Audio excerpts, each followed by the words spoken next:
everybody, and welcome back to the Charter Podcast presented by St. Xavier University. I am 𝗦cie𝗰𝗶. With me, as always, is my guy 𝗦cie𝗰𝗶 and 𝗦cie 𝗶𝗟. She's off. She'll be back soon, but she is off today.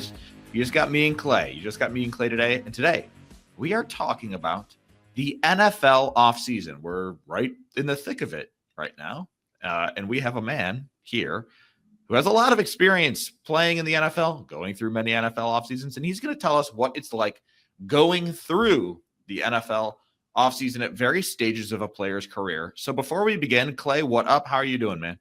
I'm doing great. Excited to be here with you on this beautiful Monday. It's 7 degrees outside, but we are going to be bringing some heat today and really getting a peek behind the curtain as to what the players are going through, the different stages of the offseason, going from the guys with rehab, the guys that get to maybe go home for a little bit, and then free agency, the draft. We're going to cover everything. Yeah. Wonderful. So let's start right there with the draft, right? The rookies. This is kind of where we're talking. I know free agency is technically next, but it's all about the draft. It's all about the rookies. So Clay, you played in a college football all-star game. There's also the combine. What is it like as a young player wrapping up your NCAA season, your college football season, and then immediately starting to prepare for the draft for these all-important all-star games, for the combine that gets so much attention? What's that preparation like as a young man?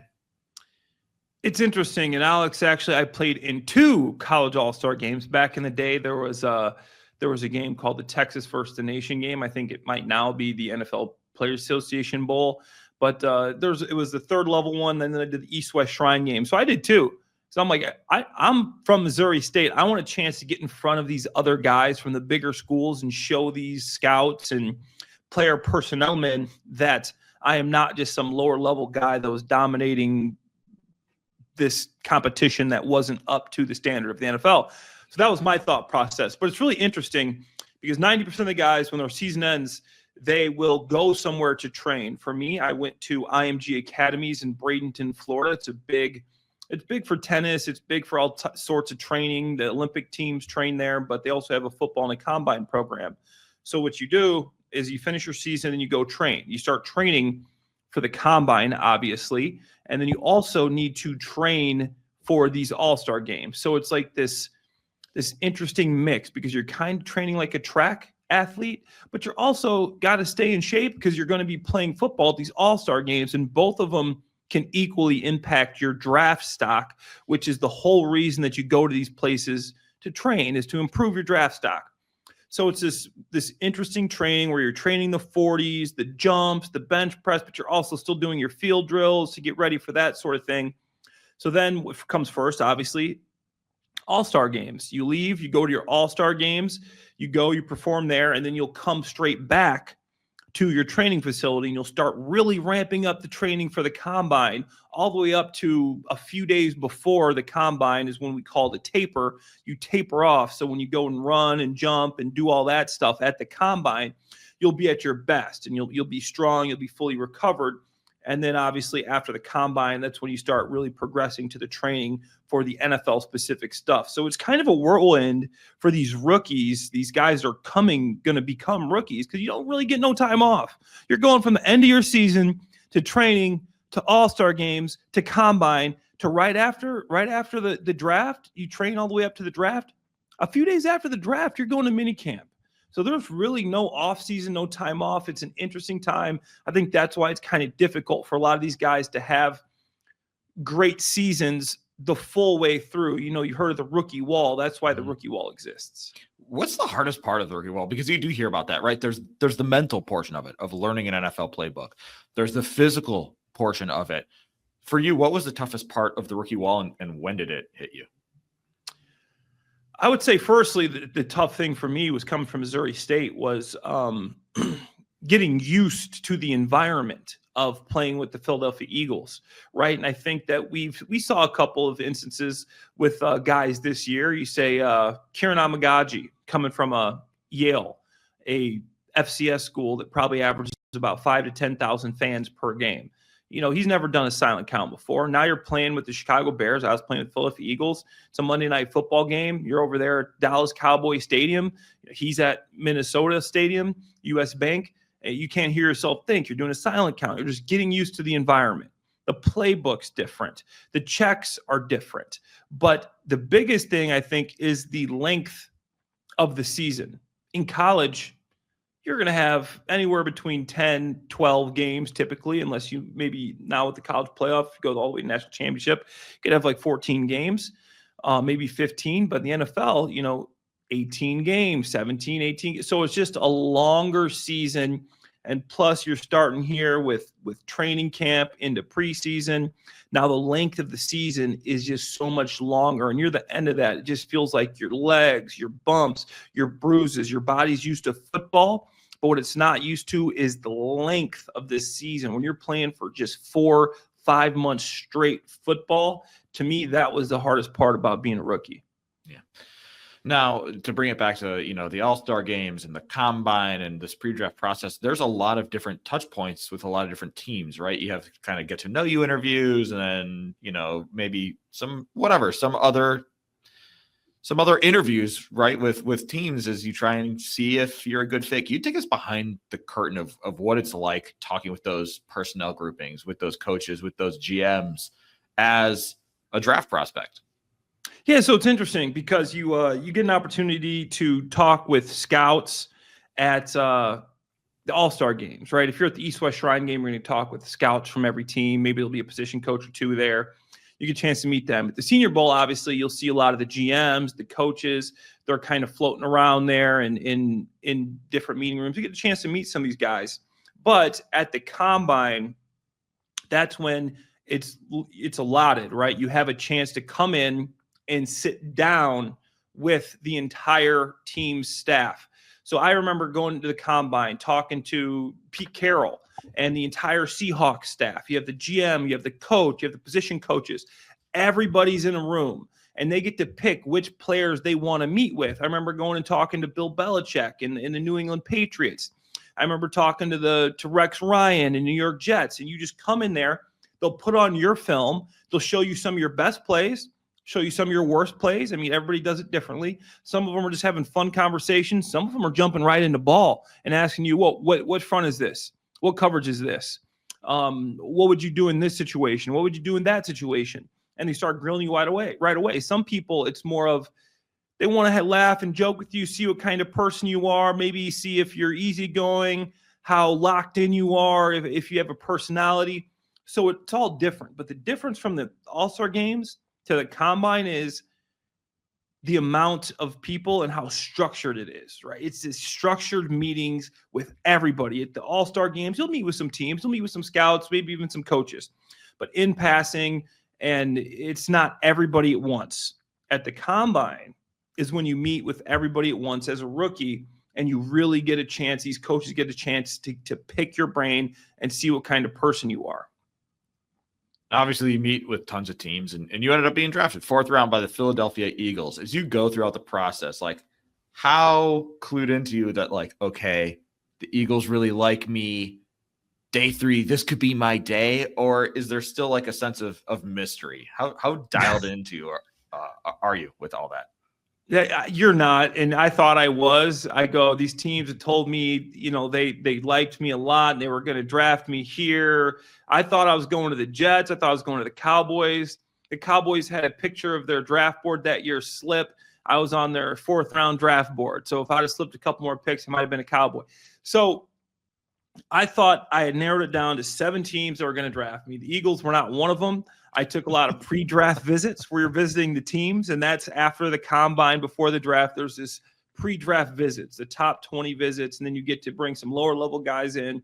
So there's an amount of players that each team can bring in. And I had a bunch of pre-draft visits, and going there, I feel like I'm killing these interviews, talking to all these guys. I know my fronts. I know my coverages, and just had a number of trips and got to meet with a lot of cool guys.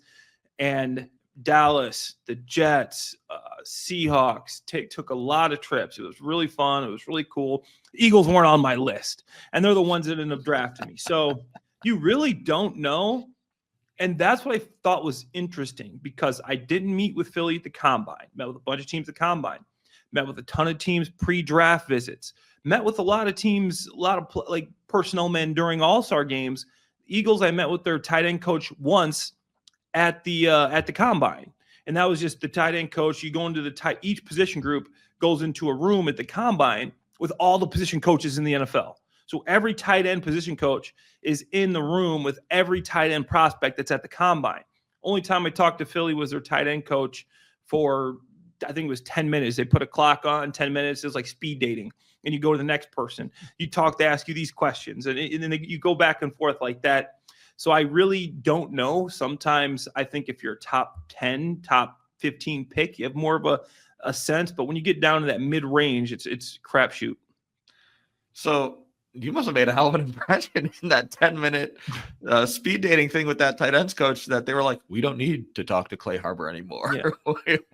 we like this guy. So impressive. Well, I think it comes down to is like, you realize that film means so much. And when you get to the later rounds, and that wasn't a late round, it was 4th round pick, mid-round. But I think that obviously earlier in the draft, they're going to do the personality checks and obviously there's some for that in every round and every prospect. But as you get later in the draft, they're going to grade more off of film, more off of maybe the Combine. They look at your tape here at the All-Star games and they go off of that. But that's my thoughts there. Love it. All right, so truly up next, we are less than a month away from the start of free agency. This is when the new league year begins and when guys can start signing contracts with new teams. And you went through this a few times, Clay. So I'm just curious, like, how did you navigate free agency with your agent, and what went into your decision-making as you tried to find an next home? Because I know, you had some interesting reasons for joining the Patriots, and you did this a couple times. So obviously everybody's different going through free agency. So how did you go through free agency? So the Combine obviously is a very important time for the draft prospects, but it's also a very important time for free agency, because this is when the deals start happening. You start figuring out who's interested, who's not. All the GMs are at the Combine. All the agents are at the Combine. They go and they talk about the guys that are free agents, and the GMs will meet with pretty much all the big time agents that have all the players. And they'll talk about, okay, we like your guy. This is the price point we're thinking. Tell me, come back with what you're thinking. And that's where the negotiations start. So after the Combine is when your agent will call you and you'll say, okay, so you got interest from this team, this team, this team, and this team. And you go, okay, cool. Like, do you get any sense of like what they're trying to pay me? He's like, yeah, they're looking here, they're looking here, they're looking here. I had an opportunity to come to the Bears in a 1-year league minimum deal, but I had a better deal to go back to Jacksonville. And then my agent's like, hey, 𝗂𝗏𝗯b𝗹 would love to come to the Bears. He's a Chicago guy. Would you guys, maybe up him to what Jacksonville is willing to pay him? And they weren't willing to do that. So that's why I never played for the Chicago Bears. I think it was John Fox. Thanks a lot, John Fox, for not bringing me in, man. That could have been fun. But it was very interesting because you got to see. So when I was with Jacksonville, after my first year, I became a free agent. And I had a couple different offers, but I ended up signing early before I got to open free agency. The Jaguars offered me a 2-year deal to extend me. I had just broken my ankle in week 17 and a bunch of ligament damage. And I thought it'd be good to have a secure spot, take the deal, 2 more years in Jacksonville. And that's what I did before I really hit the open market and started exploring. And then my second time as a free agent was after that 2 years. And once again, I had sports hernia surgeries. I was injured. The Jaguars offered me another 2-year deal. And then I got a couple other offers that were the exact same deal, one of them being the Patriots. Looking back at that deal, I should have stayed in Jacksonville. No state tax. It was a much easier roster to make. I could have, the coaching staff loved me there. It made more sense to stay in Jacksonville. But me, I want to go to New England. I want to win a championship. I want to play with Bill Belichick, Tom Brady, Gronk, all these guys. And my agent's like, okay, if you're sure, this is a tough roster. They got Gronk, they got Martellus Bennett, they just drafted a tight end, end up going to New England when I should have stayed in Jacksonville. And, you look back at some of those things in hindsight without really thinking full way through of what really matters is your longevity as an NFL player. Another interesting thing about free agency is it's like a domino effect. It's like the top guys are the ones you have to wait to sign first, and then it trickles down into this tiering system. So obviously the big splashes happen, and then you see every other guy that's maybe ranked number 2, 3, 4, and it's this domino system start to come off the board, the free agency board after that. That's another interesting thing about free agency. And this all happens coming up here at the combine as well. I just want to touch more about like the decision to go to New England versus staying in Jacksonville. Obviously it is, you have familiarity with the coaching staff, you have familiarity with a team, with a building, versus starting over and going to a new spot. It's super understandable to want to go to the Patriots and win a championship and Bill Belichick, one of the greatest coaches. Are there things that surprise you about going to a new program that were maybe harder? And were there like benefits that you maybe didn't appreciate, or something that you were like, oh, wow, this is why staying with a program and building on a foundation, building upon previous success, why that is so important, why that continuity is important? Yeah, that's a great question, Alex. And there were some surprising things. I'd been with the Eagles and the Jaguars at that point, and going with New England, you obviously heard a lot about the way they did things. But just you talk about accountability, being able to be in the Jacksonville building versus the New England building, you really got to see a night and day difference of accountability, man. You were in meetings 10 minutes early. You had to be on your stuff. They would cut guys that you wouldn't think they're going to cut. They're going to punish guys you wouldn't think they're going to punish. You walk in, Tom Brady's in the front row of the meeting taking notes like it's his first year. The guy's been there for 17 years. This playbook was unlike any playbook I'd ever seen. It was big. There was a ton of verbiage. There was a lot of just got to know plays, which were one name plays that you got to know the formation, the check, the audibles, everything off of that one single play. So that was surprising for sure. But looking back at it, players will make decisions for different reasons. Partly mine was the Jaguars told me they were going to give me a pay raise, and they tried to keep me the same. And I was a little bit, butthurt about it.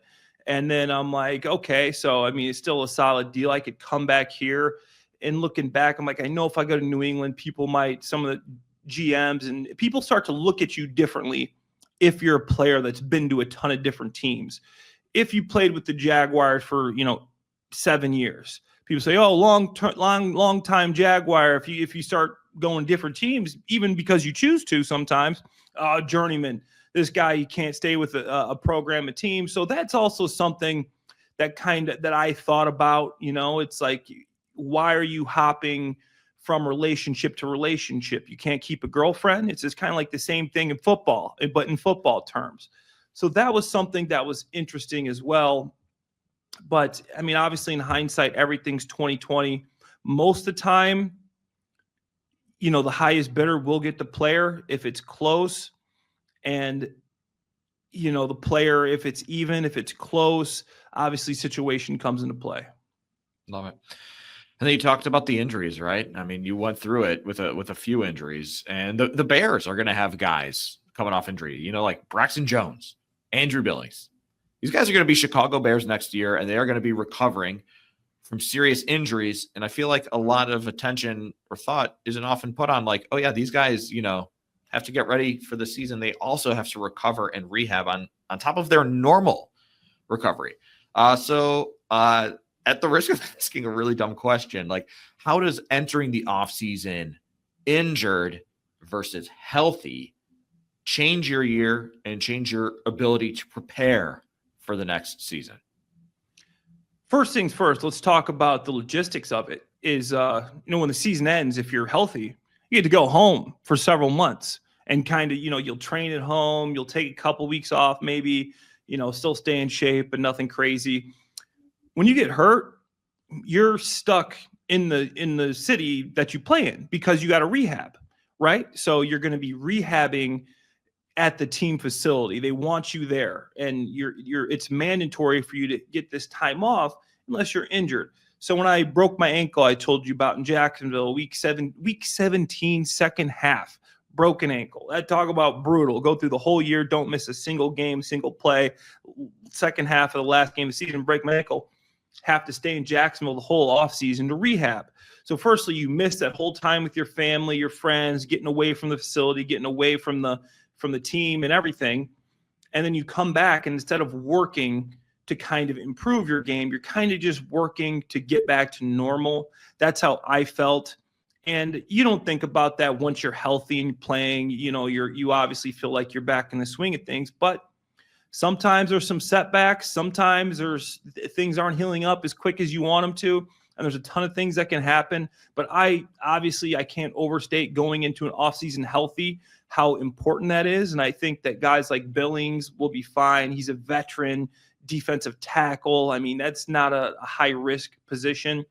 Braxton Jones, I had that same injury, the broken ankle. That's the one that kept me out in Jacksonville. And that's an injury you're going to come back from. It's going to take a while, but you're not going to – I feel like it's an injury that it's not going to be a lingering injury. It's not like an ACL, an Achilles. It's a broken bone. And he might have some ligament damage in there. I did too. But once you fix that in your ankle, you really can get back to full speed relatively quickly. So I think these two guys will be able to come back with the injuries that they had and come back full speed positionally.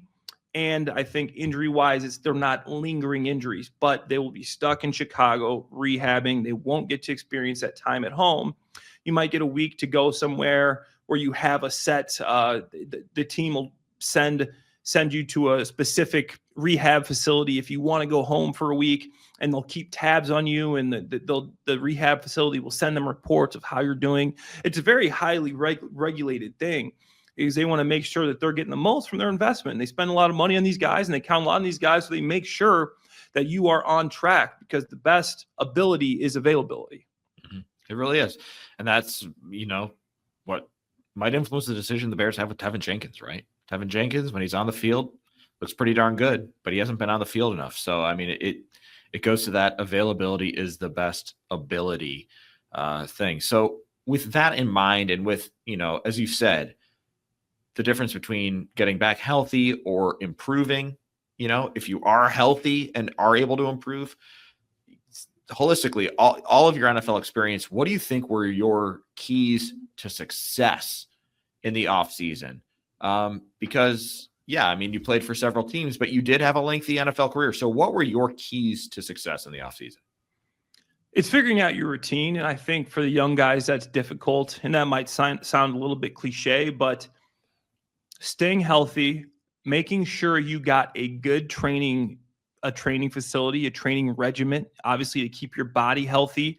By the end of my career, I'm getting 2 massages a week. I have a stretch therapist. I'm doing acupuncture. I'm doing ART. You just have a routine where every day you're doing something to keep your body going, to keep your body healthy. And, there are guys that their routine could be minimalistic. You only have to do a few things. You get a post stretch, you do a couple foam rolls, and those guys, I used to just call them freaks, freak of nature. The guy leaves as soon as practice is over, doesn't stretch, showers up, goes home. But for the majority of guys that you see with longevity in the offseason, they're going somewhere, they're going to a training facility, or they have a training facility that they trust in their home city, and they have a great routine. They're not guys that go, and I've seen guys like this that go and they'll lift occasionally, and then they come back, and you could just tell that they really didn't do anything in the offseason. And they think that, okay, I have to be back for OTAs. I'll get in shape during OTAs, and that's when I'll get back in shape and we'll get on the field. And then after OTAs, I'll have some more time. It's like, no, the professionals, the guys that were really good were the guys that kept it going, kept training, kept improving throughout the entirety of the offseason. I'll tell you a quick story. And in the offseason, when I was with the Jaguars, I don't know if I've told this one before, but Blake Bortles, I love Blake, good friend of mine. And you'll get together maybe once or twice with your quarterback, and he'll bring you out to LA or Florida or some warm weather place to where you all get together and you'll run routes and you'll throw for like 3-4 days, maybe a week for some guys. And it's team bonding, but it's also, running routes, getting on the same page, just so you're not coming back to OTAs without throwing for the first time since the season ended. So when I was in Jacksonville, Blake decides that, we're all going to go to California and we're going to throw. So first day we get there and we all fly out there on our own. The field that we're going to use is taken. So it's all a cluster and we barely get any routes in. The next day we go to come out and it's a weekend, and Blake wasn't feeling well because he had went out the night before and he was hungover. So he canceled the throwing session. And then the last day we go back and we finally get one good session in. Excuse me. All right, fast forward to I'm with the New Orleans Saints in 2017, and Drew Brees, I get the invite. I had a really good OTAs, had the most catches for all tight ends and OTAs in training camp that year. They keep track of that, catches, yards, and everything in OTAs. Drew was like, yo, I want you and 𝗬cie 𝗰𝗶 to come out to San Diego. I'll fly you out. I'll put you up, and we'll get some work in. I'm like, dude, perfect, man. Drew's flying me out. So Drew sends me the flight info, flies me out to San Diego first class. Ooh, nice. Puts us up in a 5-star hotel that he pays for us. We're there for 4 days to go to his training facility and get training sessions and massages in every day. And every day at 6 a.m., he is outside in the car waiting for us to take us to the field right at sunrise. And we'll get hour and a half of throwing in. It was structured. I remember coming back after running around and I set the ball on the ground next to Drew. He goes, don't set the ball on the ground. Hand it to me. I don't like bending over if I don't have to. I'm like, yo, my bad, dude. Like, I'll hand it to you. Of course, hand it to him next time. It's Drew Brees. So that's the difference between Blake Bortles and Drew Brees. I love Blake Bortles, but you can see the difference, the consistency, the routine, the scheduling, how serious you're taking it. Are you going to take the time to get your players together, get them in LA in a warm weather? And Drew did it to where he would have the tight ends one weekend. Next weekend, he's flying out the running backs. The next weekend, he's flying out the wide receivers. That's why Drew Brees is Drew Brees. So a guy like Caleb Williams, obviously here in Chicago, he's got to come up with a routine that works, a training routine. Does he work with a quarterback coach? Does he have a footwork coach? Is he going to be able to get the team together, get Rome, get DJ, get Tyler Scott out to Florida or LA or wherever where they can get some throwing in, get some good work in even before OTA, so you get the little head start? Because those days work not only because of the timing, you're getting some work in, but also the bonding. It brings you closer together as a team. Love it. And then you mentioned it, another important part of the offseason is getting away and not thinking about football for a little bit, getting a little reset. Before we get out of here, you have any favorite offseason vacay time away from the game? I never really took big vacations until I retired. I went with a teammate. We were one of my tight end buddies from Philly. We took our girlfriends at the time to Jamaica, and we had a little getaway, all inclusive Jamaica trip, and that was fun. The worst part about it though is an open bar, and sometimes you always feel like you got to beat the open bar. You got to make the most of it. And looking back, man, it's like, you don't have to beat the open bar. The open bar is going to win every time. Don't try to defeat it. It's not going to happen. But we had a good time, and it's always a good reset and good to get away, because that is necessary too. You don't want to just be all football all the time. But the guys that are great, they still will get away for a little bit, but those guys are always doing something to improve, even in the off season, and that's something I noticed. Hey man, the all-inclusive's got a gym too. You can get a lift in at the all-inclusive. Yeah, we definitely got our lifts in, but those are lifts just to get back to homeostasis, because you set yourself back because of the all you can eat and all you can drink. All right. Well, thank you so much, Clay, for the wonderful insights from rookies to vets. Why Drew Brees is Drew Brees. That's awesome stuff, man. And thank you to listening to the Charter Podcast presented by St. Xavier University. We hope you enjoyed this little insight into the offseason as the Bears turn the page from Senior Bowl to Combine and free agency coming up. Stay tuned. We're going to be bringing you all sorts of fun Bears content throughout this offseason. So once again, for 𝗂𝗏, I'm 𝗦cie𝗰𝗶𝗹. Thanks for listening to the Charter Podcast presented by St. Xavier University. Have a wonderful week, everybody.